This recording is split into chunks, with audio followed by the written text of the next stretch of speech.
এই মুহূর্তে দেখুন আজকের শাটডাউন, আজকের কোটা সংস্কার আন্দোলন নিয়ে ইসলামী আন্দোলন বাংলাদেশ পীর সাহেব চরমরায়ের বিশাল একটি মিছিল আপনারা দেখছেন।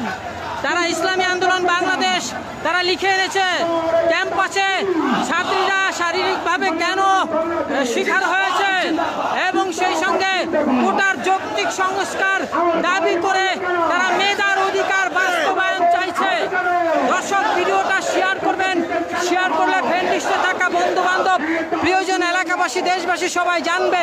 চলুন আমরা একটু দেখি যে পীর সাহেব চরমোনাই অনুসারীরা কি পরিমাণ আছে। ইসলামী আন্দোলন বাংলাদেশ পীর সাহেব চরমোনাই এই মুহূর্তে বিজয়নগর দিয়ে মিছিল করে এগিয়ে যাচ্ছে। দর্শক, এখনই শেয়ার করে দিন। মোবাইল ডাটা কিন্তু তেমন কাজ করে না, আপনারা শেয়ার করে দিন যখন মোবাইল ডাটা